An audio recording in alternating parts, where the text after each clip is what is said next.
The morning sun filtered through the kitchen window, painting stripes across my worn but beloved oak table. I poured myself a cup of Earl Grey, the fragrant steam rising, a comforting ritual that had anchored my days for decades here in Fairview Heights, Illinois. At 52, my life was a tapestry woven with routines, simple pleasures, and an unwavering sense of quiet observation. My name is Sylvia Albright, and my garden, my books, and the rhythms of this neighborhood were my world. From my perch on the back porch, sipping that tea, I watched the world wake up. I knew the exact time Mrs. Henderson's cat Mittens would saunter across her lawn, tail held high. I could predict when the first delivery truck would rumble down Elm Street, a precursor to the day's hum. My neighbors, bless their hearts, provided an endless stream of subtle dramas, a quiet ballet of human interaction that I, with my naturally observant nature, absorbed. I didn't meddle, not usually. I simply watched, processed, and sometimes silently judged. My house, a modest two-story with a wraparound porch, sat on a corner lot. It was my sanctuary, a place I'd poured years of love and careful tending into. The driveway, long and curving, was a point of pride, usually neat and tidy. Usually for months now, that sense of order had been disrupted by Gary Jenkins. Gary, a man in his late 30s, lived directly across the street. He was the kind of neighbor who bought the biggest lawn ornaments, played his music just a tad too loud on Tuesday evenings, and had a general air of disregard. He wasn't malicious, not overtly, just utterly, completely inconsiderate. He was the human embodiment of a misplaced apostrophe, small, irritating, and entirely unnecessary. It started subtly. A quick park and dash to grab something from his house, his car nose in, blocking a good portion of my driveway. "Just for a second, Sylvia," he'd call out, a dismissive wave of his hand before disappearing inside. A second often stretched into 10 minutes, then 20. My patience, a well-cultivated trait, was tested. I'd approach him politely, calmly. "Gary, would you mind moving your car? I need to get out." Or, "Could you please avoid parking there? It makes it difficult for me to maneuver my vehicle." He'd always offer the same infuriating shrug, a non-committal mumble, and an empty promise. "Yeah, yes, sure, Sylvia, my bad, won't happen again." But it always did. The "won't happen again" was as reliable as the sunrise, meaning it absolutely would happen again. His car, a hulking black pickup truck, became a recurring eyesore, a tangible representation of his disrespect. It wasn't just about the driveway, it was about the boundary, the unspoken agreement of neighborly respect that Gary treated as optional. I'd seen him do it to others, too, leaving his trash cans out for days after collection, letting his dog bark endlessly without correction, leaving his car half in the street during a block party. He was a microaggressor of community norms. My motivation, that quiet appreciation for poetic justice, began to simmer. I had seen countless small acts of disrespect in this neighborhood over the decades, and rarely did I see a true reckoning. People moved, or they gave up, or they just grumbled. But Gary's particular brand of inconsideration was chronic, a festering wound on the placid face of our street. He was the poster child for those who disregarded community norms, and I, the sagacious observer, was taking notes. Every dismissive wave, every forgotten promise, every blocked path was meticulously catalogued in my mind. One Tuesday, I was expecting a delivery of potting soil, a truly massive order for my spring planting. I had prepped my garage, cleared space, and timed my day around it.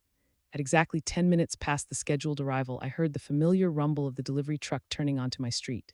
And then I saw it, Gary's black pickup, nose firmly planted in the very center of my driveway as if it belonged there. He was nowhere in sight. I marched over, my jaw tight. I rang his doorbell. No answer. I knocked louder. Still nothing.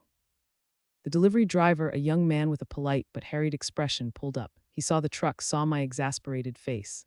"Ma'am, I can't get my truck close enough to unload all this. Is that your vehicle?" he asked, gesturing to Gary's truck. "No," I said, my voice strained. "It's my neighbor's. He's parked there without permission." The driver sighed, rubbing the back of his neck. "Look, I can try to bring it by hand, but it'll take a lot longer, and I've got a tight schedule." That day I spent 45 minutes moving bags of heavy soil, bag by bag, from the street to my garage, my back aching, my patience worn thin. Gary finally emerged an hour later, whistling, oblivious. When I confronted him, he merely offered the same tired, "Oh, sorry, Sylvia, just ran in for a sec." He saw the soil bags, still half unmoved, and simply shrugged. No offer to help, no genuine apology, just that infuriating shrug. That was a significant moment. It solidified my internal shift. My observations had compiled into a damning dossier. The quiet appreciation for poetic justice was starting to demand action. I remember thinking, as I nursed my sore back with a hot pack that evening, how easily he disrespected others' time, others' property, others' peace. He had built up quite a tab in the cosmic ledger, and sooner or later that bill would come due. I just wondered if I would be the one to present it. The thought, once fleeting, now settled in my mind, gaining weight. His actions were not isolated incidents. They were a pattern, a complete disregard for the very fabric of our community. I knew with a quiet certainty that a solution, a teaching moment, was drawing near. Something would shift. The current status quo simply couldn't hold. And as I considered these things, a quiet resolve began to build, a subtle hardening of my patient heart. I found myself thinking, subscribe to Tales of Revenge channel for new revenge stories daily. A peculiar thought that popped into my head, perhaps a sign of my subconscious leaning into the dramatic possibilities of my current predicament. The weekend arrived crisp and bright.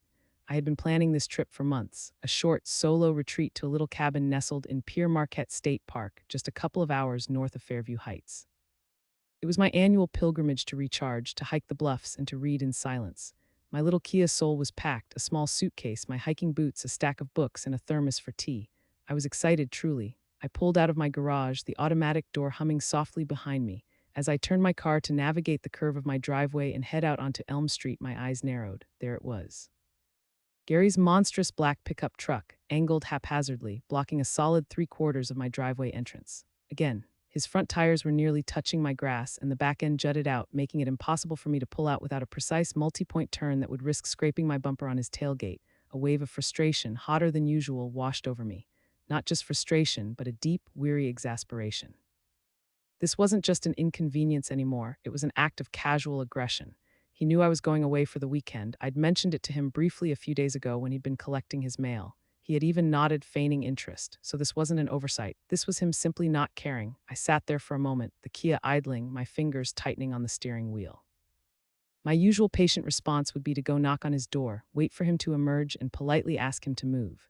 But my patience, that deep well I drew from, felt perilously low. My observant nature, however, kicked into high gear. I noticed the way his truck was parked, not fully in but not fully out. A quick stop, perhaps, before he headed out somewhere himself. His front door was ajar, a glimpse of the chaos within his entryway visible from my car. He was likely inside, grabbing something he'd forgotten. A new thought, cool and clear, formed in my mind. It wasn't a flash of anger. It was a slow, deliberate crystallizing of an idea that had been brewing for months. The sagacious observer saw not just a problem, but an opportunity for that poetic justice I so deeply appreciated. This wasn't just my driveway anymore. This was the culmination of countless small acts of disrespect towards the fabric of our community, all embodied in that oversized, arrogant pickup truck. This was it. This was the moment. The balance was about to be restored. I took a deep breath and a quiet smile touched my lips. I shifted the Kia into reverse. Carefully, meticulously, I began to back up, guiding my little car inch by painful inch until I was perfectly aligned. Then slowly, deliberately, I drove forward. The Kia slid in behind Gary's truck, my front bumper just a foot or so from his tailgate. It was a tight fit, but I managed it, parking perfectly parallel to his monstrosity, effectively boxing him in. His truck was now entirely trapped front and back. He couldn't move forward because of my car, and he couldn't back up because his front wheels were at the very edge of my lawn with nowhere to go.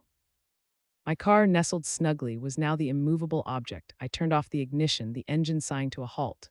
The sudden silence in the car was profound, almost deafening. A sense of calm, deep and unwavering, settled over me. There was no rage, no triumph, just a quiet satisfaction. This wasn't impulsive, it was a carefully considered move, perfectly timed. My key traits, observant, patient, resilient, had converged in this one decisive act. I knew he was going out, likely for his own weekend plans. My timing was impeccable. I got out of my car, grabbed my small overnight bag from the back seat, locked the Kia with a satisfying click, and walked back towards my house. The front door was still ajar. I pushed it open, stepped inside, and took another deep breath. The scent of lavender from the sachet by the door greeted me. My home, my sanctuary, felt peaceful. I knew unequivocally that I had done the right thing. Not for revenge, not truly, but for balance. For the quiet support of community norms that Gary had so consistently disrespected. I had about 2 hours before I absolutely needed to leave for my trip. I spent those 2 hours tidying up my house, watering my houseplants, and making sure all the windows were locked. I double-checked my alarm system. I made myself a fresh pot of coffee, stronger this time, and sat at my kitchen table looking out at the blocked driveway. Gary's truck, unmoving, loomed large. My small Kia, parked precisely, was its silent captor. I felt a sense of peace I hadn't felt in months. The knot in my stomach that Gary's casual disregard had created slowly began to unravel. My phone, resting on the kitchen counter, was silent. I knew it wouldn't be for long. Gary would eventually emerge, find himself trapped, and panic. And I wouldn't be here to witness it, not directly. That was part of the plan. It would give him ample time to think, to reflect on his actions, or more likely to rage impotently. Precisely 2 hours after I had parked my car, I grabbed my keys, my purse, and my thermos. I locked the front door behind me, double-checking the deadbolt. As I walked down my driveway towards the street, I glanced at Gary's truck one last time. It sat there, a monument to his disregard, now neatly imprisoned. A subtle, almost imperceptible smirk touched my lips. I pulled my wheeled suitcase behind me, making my way to the sidewalk. My plan was simple. I had called for a rideshare. No reason to leave my own car exposed on the street while I was gone. The rideshare arrived promptly. I slid into the back seat, buckling up. The driver, a kind young woman named Maya, asked, "Headed out of town for the weekend?" "Indeed," I replied, a serene smile on my face. "A quiet retreat. I need some time to decompress." As we pulled away from the curb, I saw Gary's front door open. He stepped out, keys jingling in his hand, a casual bounce in his step. He clearly hadn't noticed my car yet. He walked towards his truck, pulled out his phone, probably to check a message or look at a map. He reached his driver's side door, ready to open it. Then he looked up. His eyes widened. His jaw dropped. He saw his truck. He saw my Kia. He saw the complete and utter impossibility of the situation. From the back of the rideshare, I watched his face contort. Confusion gave way to disbelief, then dawning realization. He looked from his truck to my house, then back to his truck, as if hoping the scene would magically rearrange itself. He pulled his phone to his ear, undoubtedly trying to call me. My phone, safely tucked away in my purse, was already set to silent. I would not be answering. Maya, the driver, glanced in her rearview mirror. "Everything all right back there, ma'am? That fellow looks a little stuck." I chuckled softly. "Oh, he'll figure it out, eventually." My voice was calm, almost melodic. The satisfaction was profound. This wasn't about vengeance, not really. It was about consequence. It was about the slow, deliberate unfolding of poetic justice for a man who believed rules were for other people. The drive to the state park was calm, punctuated only by the soft hum of the tires and my quiet anticipation of the peace that awaited me. My resolve had never felt stronger. The first missed call came an hour into my drive, a flurry of rapid-fire notifications buzzing in my purse. I ignored them. I was watching the rolling fields of corn and soybeans give way to gentle hills, then eventually the denser, older forests of the park. My mind felt lighter, unburdened by the constant low-level irritation Gary had caused. I was already decompressing, then came the texts, a string of them escalating in tone. "Sylvia, what the hell? You parked me in. WTF, I need to get out. This isn't funny. Call me back now. Dude, seriously, this is messed up." I simply read them, a faint smile playing on my lips. The choice of dude in particular amused me. He was clearly flustered, resorting to informalities he never would have used in person. It showed his true colors, stripped bare of his usual dismissive politeness. My resilience, often tested by his prior actions, was now flexing its muscles. There was no urge to respond, no flicker of pity, only a quiet, unwavering resolve. He was experiencing the direct consequences of his actions, and that, I felt, was a valuable lesson. I reached the state park, checked into my rustic cabin, and put my phone on airplane mode. The signal was spotty here anyway, which was part of the appeal. I spent the afternoon hiking through the crisp autumn air, the scent of damp earth and decaying leaves filling my lungs. I found a quiet spot by the Illinois River, watching the barges glide by, tiny against the vast sky. The world felt immense, peaceful, and Gary Jenkins, with his oversized truck and his oversized ego, seemed very, very far away. Back at the cabin, I made myself a simple dinner and settled in with a book. I slept soundly, the quiet of the woods a balm to my soul. I woke early the next morning, refreshed and eager for another day of exploration.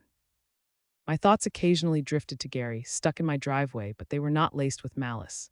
More with a detached curiosity, like observing an ant struggling with an obstacle. I wondered how his Friday night had unfolded. Had he missed something important? A party? A date? A flight? Whatever it was, the inconvenience he felt was a mere fraction of the cumulative inconvenience he had inflicted upon me and others in the neighborhood for months.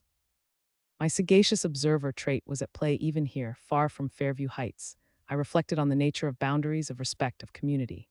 Gary's actions were not just about parking. They were a symptom of a larger entitlement, a belief that his needs superseded everyone else's. And my action, I reasoned, was not merely revenge, but a quiet, firm reassertion of those boundaries. It was a teachable moment, delivered with precision and timing. Throughout Saturday, the peace of the park enveloped me. I hiked more, read by the fireplace in the cabin, and simply allowed myself to be. There were no frantic calls, no desperate texts. The silence was absolute, and in that silence my conviction deepened. This was not a moment for second guessing. This was a necessary step, a quiet pushback against a pervasive lack of consideration. My resilience had been tested over the months of Gary's intrusions, and now it was holding firm. Sunday morning, I packed up my things, feeling completely rejuvenated. As I drove out of the park, I switched my phone back to normal mode. Immediately, it erupted, a cascade of missed calls, over 50 of them, and another long string of texts. The tone had shifted again. From frantic and accusatory, they had descended into something closer to desperate pleading, then back to righteous indignation. "Sylvia, please, I'm going to miss my flight." Ah, a flight. That added a delicious layer of consequence.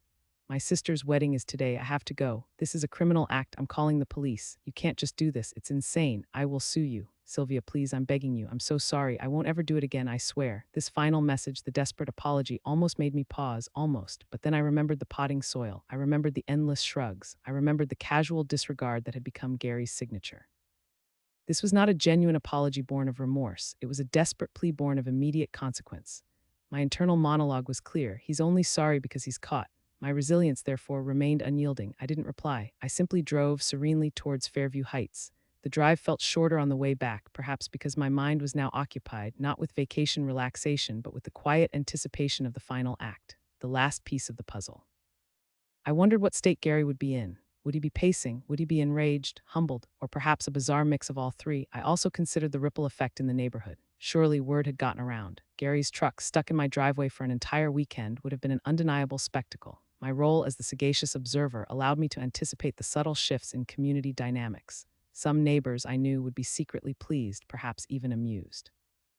Others, more cautious, might worry about retribution. My patience was about to pay off. The poetic justice I'd quietly appreciated for so long was on the verge of being fully served, and as the miles melted away, I allowed myself a small internal chuckle. Subscribe to Tales of Revenge channel for new revenge stories daily. The thought surfaced again, unbidden, like a mischievous whisper.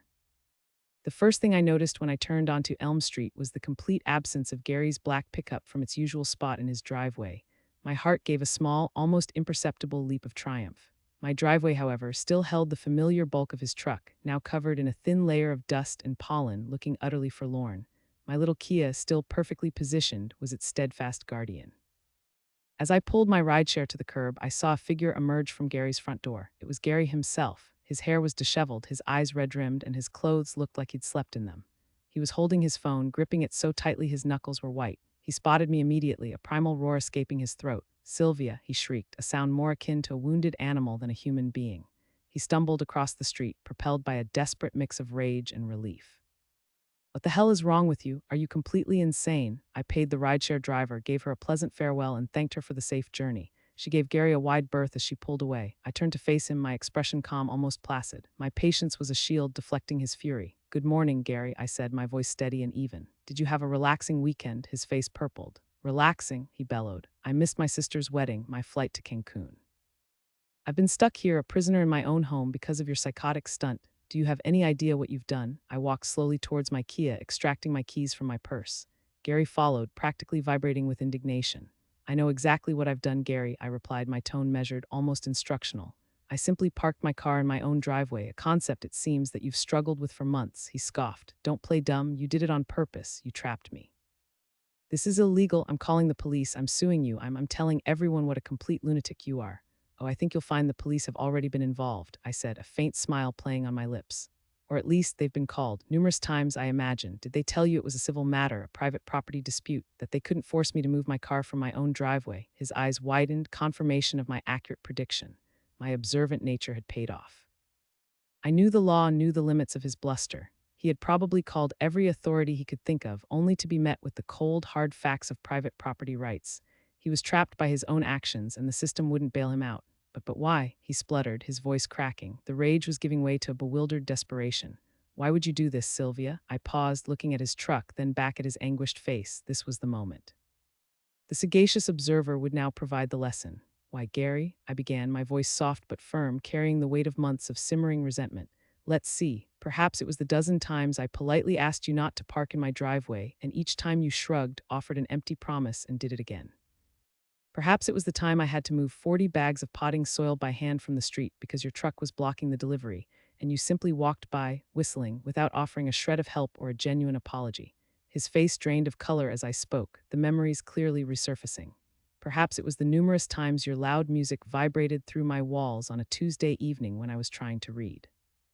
Or the weeks your trash can sat at the curb, attracting flies long after collection day.